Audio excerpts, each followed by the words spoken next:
Je suis Fatimata Tal-Dieye, je suis la présidente du Golf Club Pointe des Almadies. Oui, je dois le dire humblement, mais je dois quand même l'avouer que l'ambassadeur, son Excellence M. Dindin, a mis les moyens techniques et financiers qu'il faut pour qu'on réussisse cet événement ensemble. Oui, alors je dois remercier tous ces partenaires parce qu'ils ont tous répondu à notre invitation à cette compétition. Vous savez, le golf est une discipline sportive peu connue. Donc il nous arrive souvent d'inviter des autorités qui soit se font représenter ou alors ne daignent même pas se déplacer parce que c'est peut-être aussi notre faute un peu. Notre discipline n'est pas très visible.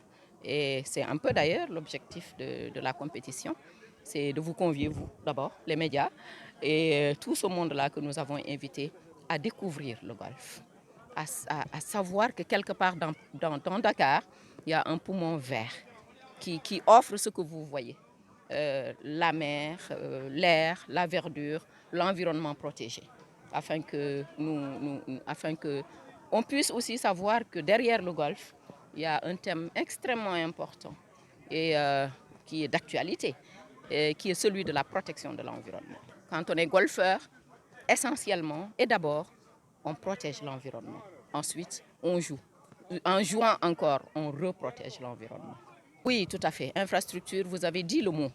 Je dois quand même rendre hommage à ceux qui nous ont précédés. Feu Kebambay, Feu Sibifay, qui ont fait de ce golf, Feu Haptala, qui ont fait de ce golf ce qu'il est déjà. Et tout d'abord, j'aurais dû commencer par ça à Mme Abdou Diouf, parce que c'est grâce à elle que nous avons obtenu ce parcours après que celui de Cameroun soit fermé. Il se pose des problèmes d'infrastructure, comme vous l'avez dit. Nous avons besoin d'équipements. Nous avons besoin de doter les caddies. Les caddies, vous les avez vus, ce sont ceux qui transportent les sacs.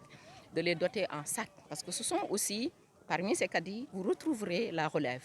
Des jeunes qui jouent extrêmement bien. C'est le cas d'ailleurs, ils ont joué hier avec nous. Ce n'est pas dans tous les clubs que cela se fait, mais nous avons opté pour cette ouverture de faire jouer nos caddies qui peuvent être excellents. Et aussi les joueurs eux-mêmes. Les joueurs eux-mêmes, en général, ça ne pose pas de problème. Ils peuvent s'acheter des équipements.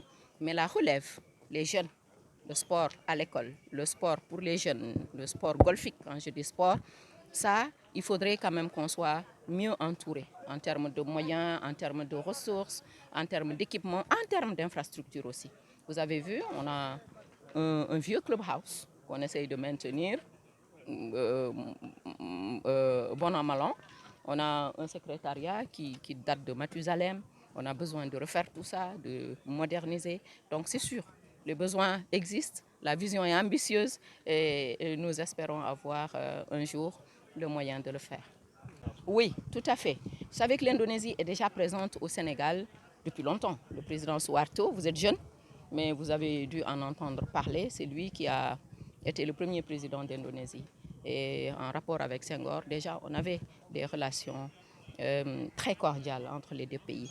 Et l'ambassadeur Dindin, en venant offrir cette compétition, a fait un choix.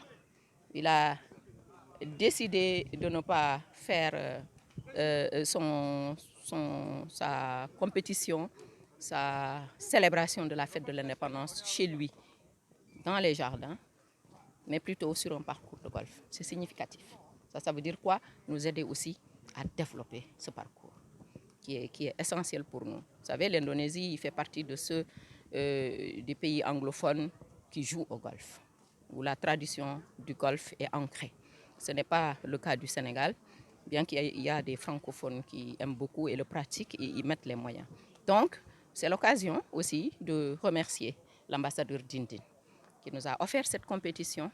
Au lieu d'aller dans les salons feutrés de l'ambassade, de venir ici, de changer un peu, après de se retrouver autour d'un déjeuner, de nous mettre en rapport aussi, vous l'avez dit, c'est important, avec les autres diplomates, avec les autres ambassades accréditées au Sénégal, afin qu'on puisse, comme vous l'avez dit, nouer des partenariats, exhiber le potentiel de golf qui existe au Sénégal, parce qu'il existe, il est bel et bien là.